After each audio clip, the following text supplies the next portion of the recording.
ඔයාලා හැම කෙනෙක්වම අදත් වීඩියෝ එකට ආදරෙන් පිළිගන්නවා. ඉතින් අද මම කතා කරන්න යන්නේ හුඟ දෙනෙක්ගේ මේ දවස්වල මාතෘකාවක් වෙලා තියෙන ග්‍රීන් කාඩ් එක ගැන. ඉතින් thumbnail එක දැක්කම ඔයාලා දන්නවා මම කතා කරන්න යන්නේ මොකක් ගැනද කියලා. ග්‍රීන් කාඩ් එක ඇප්ලයි කරද්දී හුඟක් අයට එන ගැටලුව තමයි education qualifications වලින්ද ඇප්ලයි කරන්නේ එහෙම නැත්නම් job experience වලින්ද ඇප්ලයි කරන්නේ කියලා. ඉතින් මේ දවස්වල අපිට කමෙන්ට් කරන ගොඩාක් අය මැසේජ් කරන ගොඩාක් අය ඔය ගැන තමයි අහන්නේ. සමහර අය කියනවා අක්කේ මම A level මෙහෙමයි එහෙම කියලා. ඉතින් ගොඩාක් ප්‍රශ්න එනවා. ඉතින් මම හිතුවා පොඩි වීඩියෝ එකක් කරලා ඉක්මනටම ඔයාලට ඒක දාන්න ඕනි කියලා. මොකද එකින් එකට උත්තර දෙන එකත් හරි අමාරු දෙයක්. ඒ වගේම තමයි අපිට ග්‍රීන් කාඩ් ඒ කියන්නේ ඒක ඇප්ලයි කරන්නේ මේ සීසන් එකේදී අපිට වීඩියෝ එකක් කරගන්න බැරි වුණා. මේ අවුරුද්ද අපි ගිය අවුරුද්දේ තමයි ඒ ගැන වීඩියෝ එකක් කරේ. ඒ නිසා ඉතින් මට හිතුණා ටක් ගාලා මේ වගේ මේකට තියෙන මේ ප්‍රශ්නේනේ ඔයගලන්ට තියෙන ඇප්ලයි කරගෙන යද්දී ඉතින් ඒ ගැන වීඩියෝ එකක් කරන්න ඕනි කියලා. ඉතින් මම කියන්නම් මේකෙදි education qualifications වලින් නම් ඔයා green card එක apply කරන්න ඔයාලට තියෙන්න ඕනි minimum requirement එක ඔයාගේ තියෙන highest education එක තමයි ලංකාව විදිහට මෙහෙත් එක කම්පෙයාර් කරාම ඔයාගේ A level.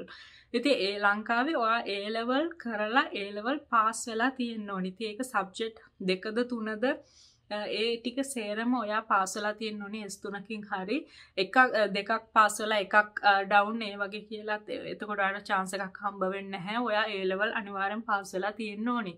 ඉතින් දැන් මම හිතනවා ඔයාලට ඒකට උත්තරේ හම්බුණා කියලා. හුඟක් අය කියනවා A level class වල ඉන්නේ O level කරලා ඉන්නේ A level තාම exam එක කළා නැහැ. හැබැයි A levels වලින් තේ හැමුණා කියලා ආයකට eligible වෙන්නේ නැහැ. ඊළඟ දේ තමයි undergraduate ලා ගොඩක් අය apply කරනවා. ඉතින් එතකොට ඔයාලත් green card එකට apply කරනකොට ඔයාලා graduate වෙලා නැහැනේ. ඒ කියන්නේ degree එක complete කරලා නැහැ. එතකොට ඔයාලගේ highest education එක වෙන්නේ A level. ඉතින් එතකොටත් ඔයාලා A level වලින් තමයි apply කරන්න ඕනේ. මොකද එහෙම අපි දන්න මල්ලි කෙනෙක් ඉන්නවා. එයා university එකේ final year ඉදී තමයි green card එක win කරේ. final year ඒ කියන්නේ third year, fourth year, second semester ඉද්දි ඒත් එයා apply කරේ A levels වලින්. ඉතින් ඊට පස්සේ එයා මෙහෙ ඇවිල්ලා batch miss කරලා මෙහෙ ඇවිල්ලා ඊට පස්සේ ගිහිල්ලා තමයි degree එක complete කරේ. ඉතින් එහෙම වුණාමත් ඔයා undergraduate කෙනෙක් නම් ඒත් ඔයාට A levels වලින් තමයි apply කරන්න වෙන්නේ. ඉතින් මං හිතනවා දැන් ඔන්න ඔයාට ඒ ගැන දැනුමක් ආවා කියලා කොහොමද minimum education qualification එක වෙන්නේ කියලා. ඉතින් ඊට අමතරව ඔයාලට ඩිග්‍රී එකක් තියෙනවා නම් එතකොට කිසි ප්‍රශ්නයක් වෙන්නේ නැහැ. ඔයාලට තියෙන්නේ ඩිග්‍රී එකෙන් ඔයාලට ඇප්ලයි කරන්න පුළුවන්. ඉතින් අනිත් දේ තමයි මේ job experience වලින් ඇප්ලයි කරනවා නම් කොහොමද කියලා. ඉතින් ඒකෙදි ඒගොල්ලෝ requirement එක විදිහට දාලා තියෙන්නේ last ඒ කියන්නේ මෑතම අවුරුදු 5 ඇතුළත අවුරුදු 2ක් වැඩ කරලා තියෙන්න ඕනි කියලා. ඉතින් ඒකෙදි හැම ජොබ් එකම මෙතනදි පොයින්ට්ස් ඇඩ් වෙන්නෙත් නැහැ. ඒකේ යාලා මෙන්ෂන් කරලා තියෙනවා මෙහි ලේබර් ඩිපාර්ට්මන්ට් එකෙන් ජොබ් කැටගරයිස් කරලා තියෙනවා ස්ටැටිස්ටික්ස් එක. ඉතින් ඒගොල්ලන්ගේ කැටගරීස් වලට අයිති වුණු ජොබ් එකක් වෙන්න ඕන. ඉතින් ඒකේ මම ඔයාලට තවත් විස්තර හොයාගන්න පුළුවන් වෙන එකේ link එක මම description එකේ දාන්නම්. ඒ වගේම මම දැන් screen share කරලා ඔයාලට පෙන්නන්නම් ඒගොල්ලන් කොහොමද ඒක කරලා තියෙන්නේ කියලා. ඉතින් එතකොටත් ඔයාලට පුළුවන් ඒ ගැන හොඳටම දැනුවත් වෙලා ඔයා education qualifications වලින්ද එහෙම නැත්නම් job එක through ද apply කරන්න කියලා හොඳ දැනුමක් ගන්න. මොකද ඒ ගැන දැනුවත් නැති වුනහම ඔයාට එක්කෝ green card එක win කරාම සමහර වෙලාවට ඔයාට ඉන්ටර්විව් එකේදී chance එක මිස් වෙන්න පුළුවන්. ඉතින් ඒකත් හරි අපරාධ. එහෙම නැත්නම් ඔයා නිකන්ම අර ගොඩාක් අය apply කරනනේ මේ දවස්වල රැල්ලට වගේ apply කරනකොට ඔයාගේ කාලය ඔයාගේ මුදල් ඉතින් ඒවත් හරි අපරාධයක් වෙනවා. ඒ නිසා මේ ගැන හරියට දැනුවත් වෙලා තමන් මේකට apply කරන්න සුදුසුද කියලා බලලා apply කරන්න පුළුවන්. ඉතින් එහෙම නැත්නම් ඔයා ඉන්ටර්විව් යද්දී ඔයා apply කරලා ඒ detail වලට prove කරගන්න බැරි වුණොත් එහෙම ඔයා ඉන්ටර්විව් එකේදී අනිවාර්යයෙන්ම ඒක not selected වෙනවා. ඉතින් ඒකත් හරි දුකක් නේ. අන්තිම මොහොතේ green card win කරා කියන සතුට ඔක්කොම නැති වෙනවා. අතනදී ඔයා ඒකෙන් drop වුණොත් එහෙම. ඉතින් ඒ නිසා හරිම තොරතුරු දාලා apply කරන්න. ඉතින් මම දැන් ඔයාලට screen share කරලා පෙන්නන්නම් කොහොමද යාළගේ requirements තියෙන්නේ කියලා. හරි මම දැන් ඔයාලට පෙන්නන්න යන්නේ කොහොමද මේකේ requirements තියෙන්නේ කියලා. ඉතින් මම දැන් ඉන්නේ dvprogram.state.gov කියන වෙබ්සයිට් එකේ. ඔයගොල්ලෝ මෙතනින් තමයි DV program එකට apply කරන්නේ. ඉතින් එතන ඔයාලා දැකලා තියෙනවා ඇති මෙතන තියෙනවා DV2024 instruction කියලා. ඉතින් ඒක තමයි click කරන්න ඕනේ. මම මේකේ ඔක්කොම pages ටික open කරගත්තා. ටක් ගාලා ඔයාලට පෙන්වන්න පුළුවන් නිසා. ඉතින් මේක මෙතන ඔයාලා click කරාම මේකට තමයි යන්නේ. ඉතින් මෙතන මේකට ගියාම මේක මම පෙන්නන්නම්.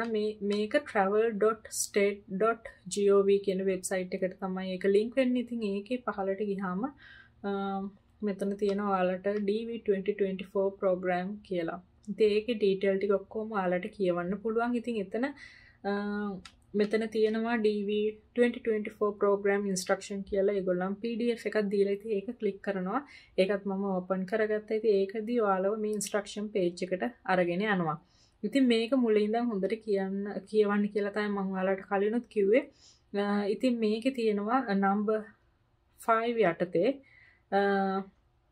මෙතන තියෙනවා what are the requirements for education or work experience කියලා දීලා. ඉතින් ඒකේ මේගොල්ලෝ මෙතන mention කරලා තියෙනවා මොනවාද ඔයාලට ඕනේ අවුරුදු 12ක education qualification එකක් කරලා තියෙන්න ඕනේ. ඉතින් ඒ වගේම තමයි අවුරුදු 5ක් ඇතුළත අවුරුදු 2ක work experience ඕනේ කියලා තියෙනවා. ඉතින් මේකෙන් idea එක ගන්න පුළුවන්. ඒ වගේම තමයි ඊට පස්සේ මේකට ගියාම මේ වෙබ්සයිට් එකේ මෙතන තියෙනවා confirm your qualifications කියලා ඔයගලන්ට පේනවා ඇති. ඉතින් ඒකෙදි මෙතන mention කරලා තියෙනවා high school education කියලා. ඉතින් මෙතන තියෙනවා ඔන්න විස්තරය දීලා මම කියපු එකම ඔයාලට කියවලා බලන්න පුළුවන්. ඊට පස්සේ ප්‍රධානම දේ තමයි වැදගත්ම දේ work experience වලට ගියාම ඊට පහලින් තියෙන එතන තියෙනවා if you are qualifying with work experience you must have 2 years of experience in the last 5 years. ඒ වගේ මේගොල්ලෝ කියලා තියෙනවා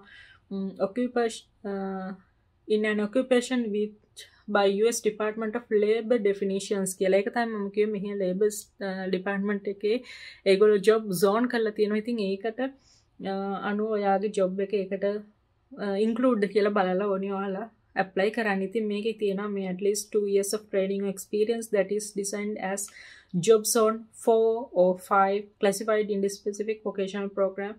Preparation rating of 7.0 or higher කියලා. ඉතින් ඔයා ලංකාවේ කරන job එක ඇමරිකාවේ මේ වගේ labor department එකේ මේ ඒගොල්ලෝ rank කරලා තියෙන මේ 7.4 වලට higher වෙන්න ඕනි. ඉතින් එතකොට මේක check කරගන්න ඔයාලට පුළුවන්. මෙතන දීලා තියෙනවා ඒ labor department එකේ website එක. මෙතන තියෙන labor department එකේ website එක. මේක click කරාම මම මේකත් open කරගත්තා. මේකට ඔයාලව අරන් එනවා. ඉතින් මෙතන මේ search bar එකේ ඔයාලට ගහන්න පුළුවන් ඔයාලා මොකද්ද කරන job එක කියලා. ඉතින් මෙතන ඔයාලට මෙතන example එකක් විදිහට dental assistant දීලා තියෙනවා. ඉතින් ඔයාලා teach කෙනෙක් නම් teaching මොන subject එකේද ඔයා doctor ද engineer ද මොකද්ද ඔයාගේ job එක කියලා මෙතන ගහලා ඔයාලට search කරන්න පුළුවන් ඔයාගේ job එක මොන category එකට අයිති වෙන එකක්ද කියලා. ඉතින් මම හිතනවා දැන් ඔයාලට පැහැදිලි වෙන්නේ නැති කොහොමද ඔයාලා මේකට ඔයාලගේ job එක eligible ද කියලා බලාගන්න කියලා. ඉතින් මේ අපි හොයාගත්ත තොරතුරු තමයි ඔයාලත් එක්ක share කරගත්තේ.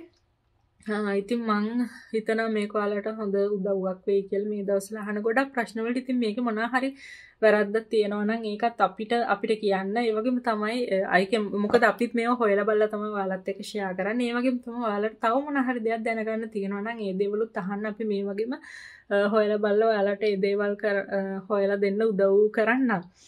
ඉතින් ඒ වගේම තමයි මම හිතනවා ඕගොල්ලන් මේ වීඩියෝ එකට කැමති වෙන්නේ නැති කියලා. ඉතින් channel එක subscribe කරන්න. ඒ වගේම තමයි ඉස්සරහට අපි මේ ගැන ඒ කියන්නේ දැනට win කරලා ඉන්න අයට උදව්වක් වෙන වීඩියෝ ඒ වගේ දේවලුත් කරන්න බලාපොරොත්තුවක් තියෙනවා. ඒ හින්දා අපේ channel එකත් එක්ක දිගටම රැඳිලා ඉන්න.